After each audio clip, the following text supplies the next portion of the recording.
And Jordan's King Abdullah discussed Gaza's future in White House meeting. Israeli Prime Minister Benjamin Netanyahu warns that a ceasefire with Hamas will end and intense fighting would resume in Gaza if more hostages are not freed by Saturday. And government leaders and technology companies gather in Paris to discuss the future of artificial intelligence. All this and much more coming up on today's Africa 54.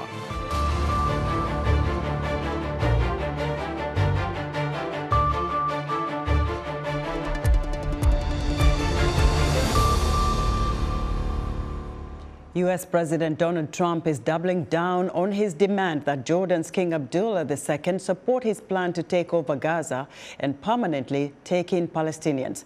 Tuesday's White House meeting came amid a possible collapse of the fragile ceasefire between Hamas and Israel. White House Bureau Chief Patsy Widakuswara has this report.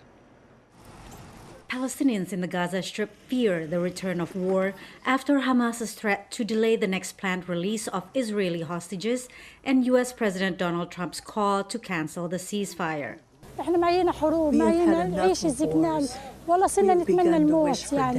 As he hosted Jordan's King Abdullah II at the White House Tuesday, Trump doubled down on his plan to take over Gaza. I think it's going to be something that's going to be magnificent for the Palestinians. They're going to be in love with it. I did very well with real estate. I can tell you about real estate. They're going to be in love with it. The Palestinians, along with Jordan, Egypt, and various other countries, have rejected Trump's plan to forcibly relocate an estimated 1.9 million Gaza residents into neighboring countries. But other than saying he would immediately receive 2,000 children in Gaza sick with cancer and other illnesses, King Abdullah declined Trump's invitation to share his counteroffer. I think we have to keep in mind that there is a plan from Egypt and the Arab countries. We're being invited by Mohammed bin Salman to discussions in Riyadh. I think the point is how do we make this work in a way that is good for everybody. It's a high-stakes meeting for Abdullah, who must maintain ties with a key ally whom Jordan depends on for foreign assistance. Trump hinted Monday he would withhold aid, but backtracked on Tuesday. Many Jordanians are descendants of displaced Palestinians. If Abdullah supports Trump's plans, it will create major political and economic problems and allow Hamas to enter, says Gaith Al-Omari of the Washington Institute for Near East Policy. Hamas could create not only domestic problems in terms of terror, but also there's a fear that Jordan might then become a staging ground for attacks on Israel. All of these things will create very, very severe threats to Jordan's stability and maybe even survival. Al-Omari said Trump's takeover plan removes the incentive for Hamas to continue the ceasefire. On Monday, the U.S. designated terror group threatened to delay the next planned release of hostages, alleging Israeli truce violations. Trump and Israeli Prime Minister Benjamin Netanyahu responded with the same ultimatum.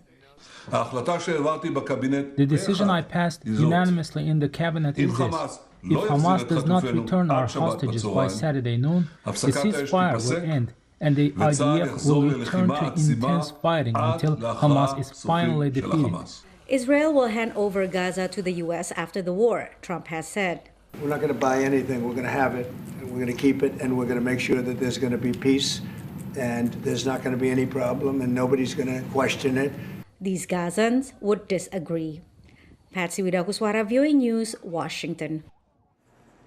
Israeli Prime Minister Benjamin Netanyahu is warning that a ceasefire with Hamas will end and intense fighting will resume in Gaza if more hostages held by the militant group are not freed by Saturday. So far, Hamas has released 21 hostages in a series of exchanges for hundreds of Palestinian prisoners. In light of the Hamas announcement of its decision to violate the agreement and not release our hostages, last night I ordered the IDF to gather forces inside and around the Gaza Strip. This operation is being carried out at this time. It will be completed in the very near future. That was Israeli Prime Minister Benjamin Netanyahu. Democratic lawmakers are criticizing what they call the Trump administration's extreme efforts to reshape the U.S. government, vowing to oppose those changes despite limited political capital in both chambers of the U.S. Congress. Republicans, however, defend the move, saying attempt to stop fraud and waste are long overdue. VOA congressional correspondent Catherine Gibson has more. This is what democracy looks like. second week of protests from Democratic lawmakers concerned about President Donald Trump's attempts to reshape the U.S. government.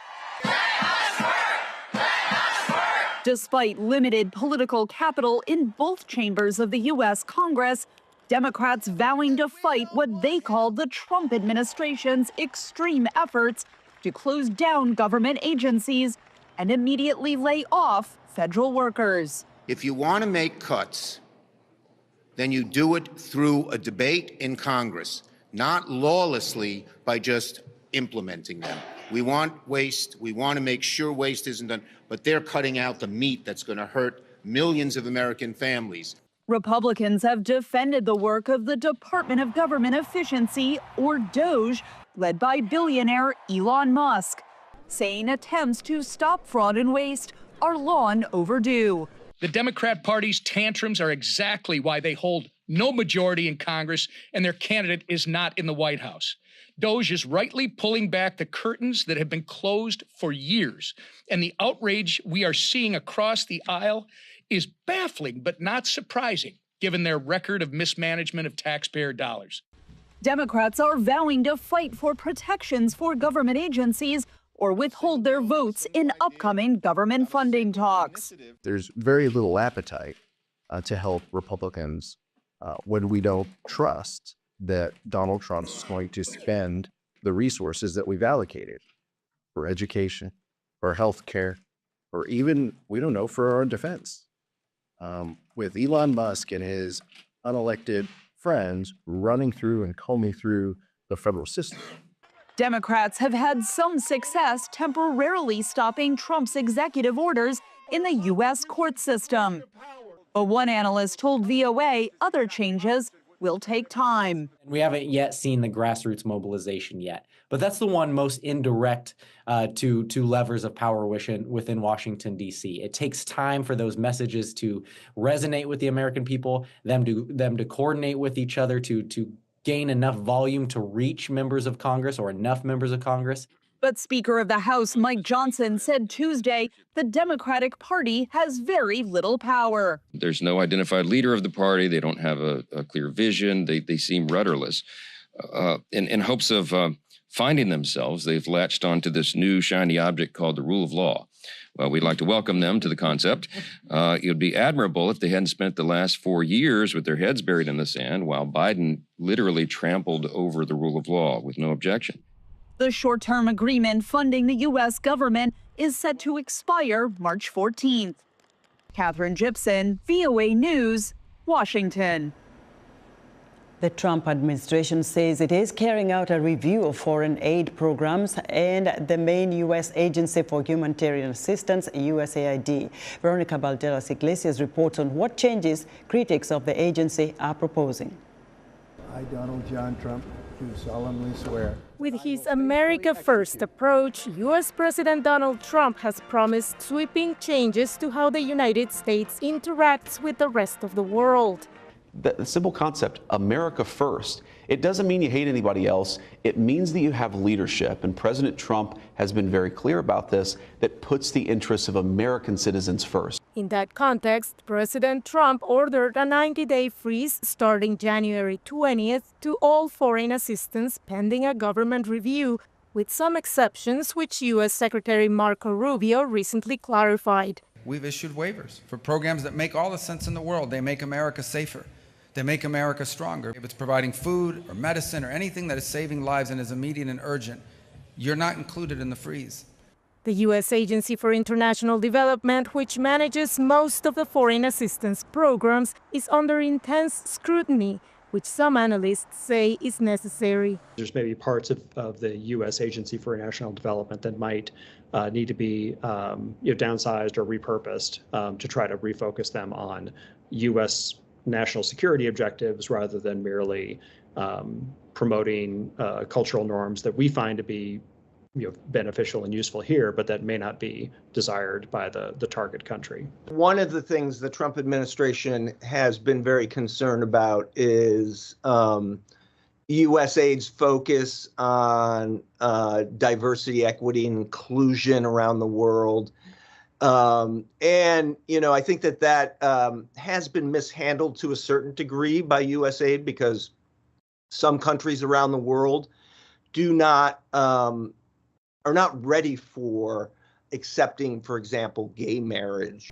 USAID workers have taken to the streets in recent days to defend their work and reject the potential dismantling of their agency. USAID contractor Mieka would not give her last name. We work not by forcing people to have respect for America or by telling people to have certain values, but by supporting them in the ways that they feel that they need, and in doing so, making the world a better place for all of us. More targeted USAID investments in foreign countries could yield better returns, says defense policy expert Brian Clark. Investments in humanitarian aid, even if they don't necessarily create an ally that's going to be able to support U.S. interests, is good because it promotes U.S. soft power and promotes the U.S. position in the world. While the review of USAID programs is underway, officials have lifted the suspension on some programs, such as the President's Emergency Plan for AIDS Relief,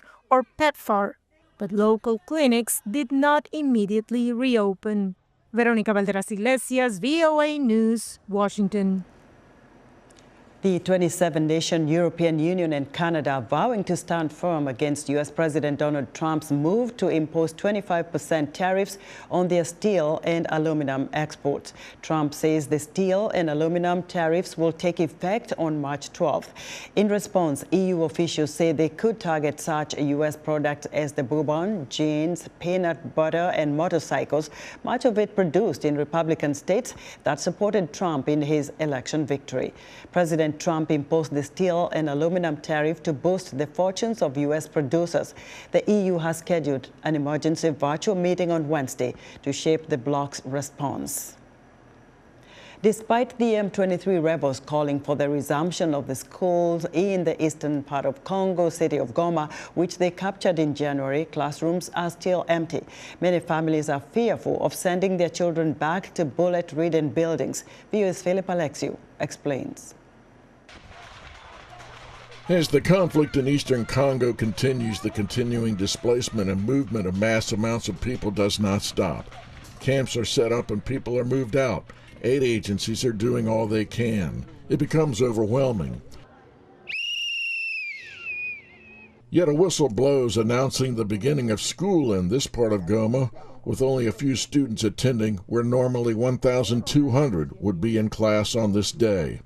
School Director Rose Victorine Sudila Mwembo says school was badly hit, and the fighting between the M23 rebels and the Congolese forces have left families displaced and fearful of sending their children back. Parents call us here and there to say they've moved their children to safer places.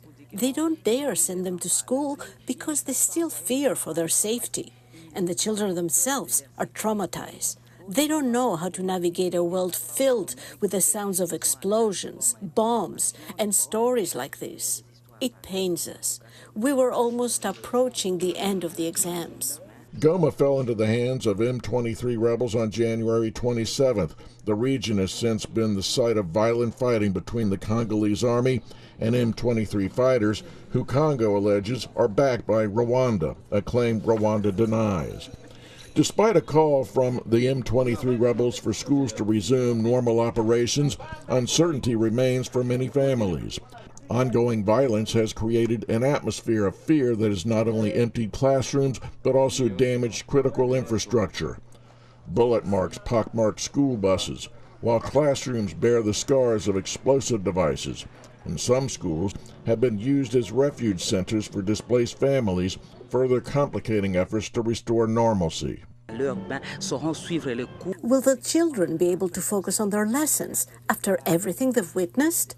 The bomb fragments, the destruction, seeing where the bullets landed. Will the students truly settle back into their routines? We ask ourselves these questions because it's not easy. Even we, the staff, feel scared. How will we continue with the children? Only God knows.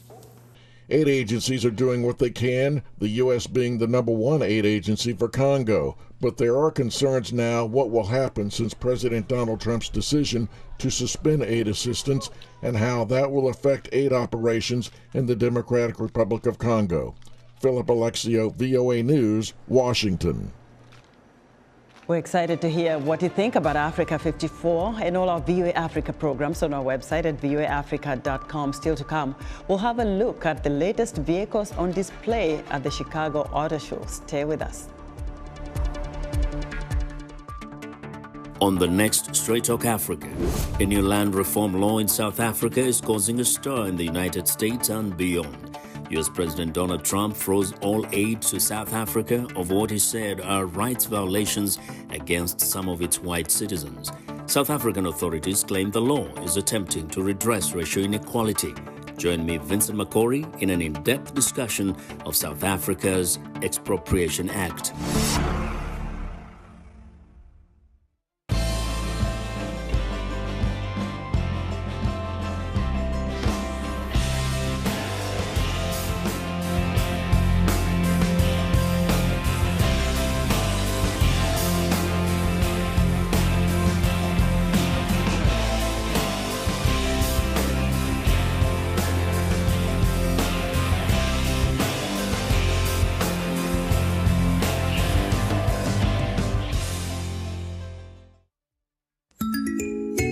In today's digital world, smartphones and social media have revolutionized the way we communicate, and dating is no exception worldwide, including Africa.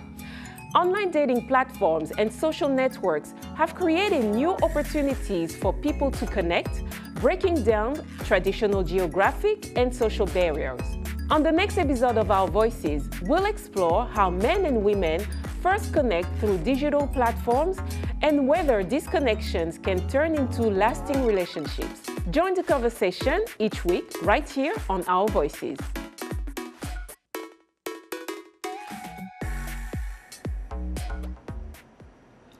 In other news, the leadership of Niger is set to hold a national convention February 15th to 19th to map out its long-awaited political transition following the July 2023 coup that deposed President Mohamed Bazoum. Military leader General Abdurrahman Chiani says the dialogue will be inclusive, set governance priorities, and determine the transition timeline. Somalia officials say nearly 100 people were killed and up to 60 others were wounded when members of the Islamic State terror group launched an attack on a military base belonging to security forces from Somalia's Puntland region. Puntland security officials told VOA at least 27 Puntland soldiers and more than 70 militants were slain in the fierce fighting around the Toga Josel area of the Kalmiskad Mountains in Puntland's Bari region. The latest offerings of electric vehicles take center stage in the U.S. at the 2025 Chicago Auto Show. VOA's Ken Faribault reports. It sounds like an engine, and it might feel like an engine. But what propels the new Dodge Charger isn't an internal combustion engine at all. It's a fully electric vehicle, or EV. And while the sounds and smell of tires burning rubber are real, the hallmarks of a throaty exhaust are artificial. I think you will forget that it's an EV. Ryan Nagoti is vice president for interior design at Stellantis, which owns the Dodge brand. The Charger has long been an icon of the gasoline-powered American muscle car era. Nagoti says turning it into an EV, with certain models exceeding $60,000, was a leap of faith for Dodge. We know that that's where, the country's heading, and it takes time. A tax credit of up to $7,500, part of the Biden administration's 2022 Inflation Reduction Act, helped make pricey EVs manufactured in America more affordable. President Donald Trump has signaled plans to end the credit. Nagoti says those incentives weren't a major factor in the Charger's EV development. You're getting a different customer coming to this vehicle, right? That's not their first and foremost thought. Even so, incentives helped fuel an EV buying surge last year in the U.S., Cox Automotive reports, with about 1.3 million new vehicles sold a 7.3% increase over sales in 2023. Toyota has 19 electrified vehicles, so that includes hybrids, plug-in hybrids, fuel cell EV, and electric vehicles. Matt Troyer is a product specialist with Japanese automaker Toyota. Almost 30% of what we sell is now some kind of electrified vehicle, none of which qualify for the current federal EV tax credit. Toyota's only fully electric vehicle in North America, the BZ4X, also doesn't qualify because it's manufactured outside the United States. In December, Toyota announced it was cutting the price of its BZ4X by up to $6,000. We're seeing that electric vehicles are getting cheaper. Megha Lakchora is the electric vehicle officer for the state of Illinois, which is continuing a $4,000 state rebate for purchasing a fully electric vehicle. She joined Melissa Washington, a senior vice president at energy supplier ComEd, at an auto show news conference. We have $100 million in rebates that are being made available in 2025 for customers to adopt EVs. And that's going to be for all customers, our residential customers, our commercial customers, and public sector customers. While uncertainty surrounds the future of federal incentives to buy EVs, Troyer says customers tell him they're more focused on the other benefits of EV ownership. Less expensive to drive it, to maintain it too, and they love doing good things for the environment. Kane Fairbaugh, VOA News, Chicago. Government leaders and technology chiefs recently gathered at the Artificial Intelligence Action Summit in Paris to discuss the future of AI and explore the use of big data. Leaders called for rules and international governance so people could trust the new technology. Africa 54 technology correspondent Paul Ndiho joins us now with more. Hello, Paul. Thanks, Esther. Heads of state and technology executives are convened in Paris to discuss safely embracing artificial intelligence amid mounting resistance to heavy-handed red tape that businesses say stifles innovation. However, for AI technology to develop, big data is needed. To help us understand how AI and big data work, we turn to Isaac Mwinongo, a data analyst based in Silver Spring, Maryland. Big data, or data in general, is the foundation of AI in today's world. And given the rate at which data is flowing, it's very, very important to put into considerations measures of how this data is going to be analyzed. And this brings in AI and AI tools. Remember, with big data, it is data coming in very fast with large volumes and coming in different structures, videos, text, voice, and it requires a lot of resources in terms of storage capacity to be able to analyze and make sense of this data.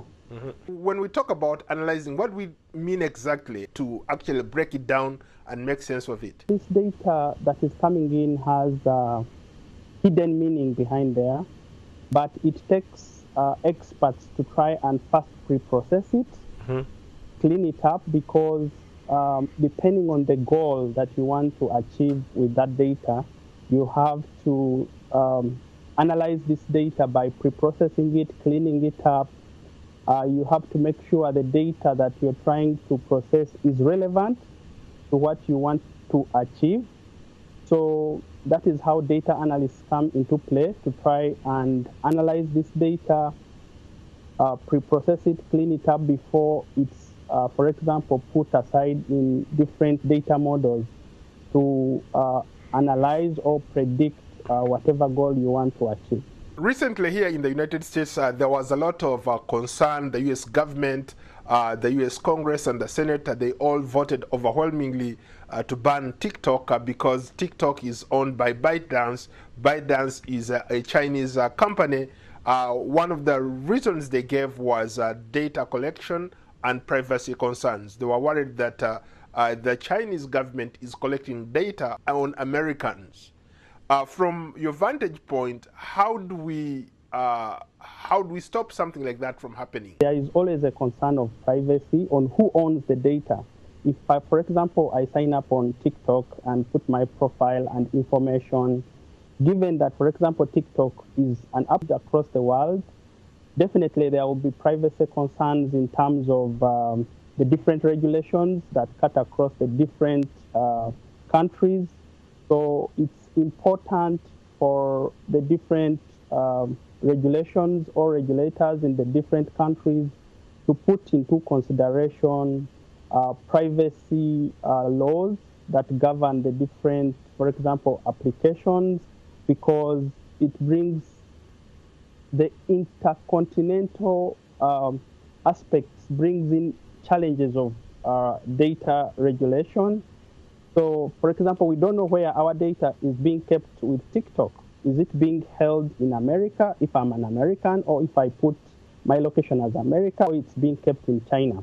So all those aspects need to come out clearly, and that is what brings about transparency and ethical use of data. Young people like you, people who are tech savvy, people who are into this space of AI, how can they take advantage of big data to do things for themselves, to go places? There's a lot of information out there for the young people to learn from.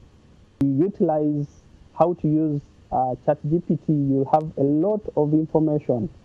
It also takes an effort for the youth to try and understand how AI works and how to query it.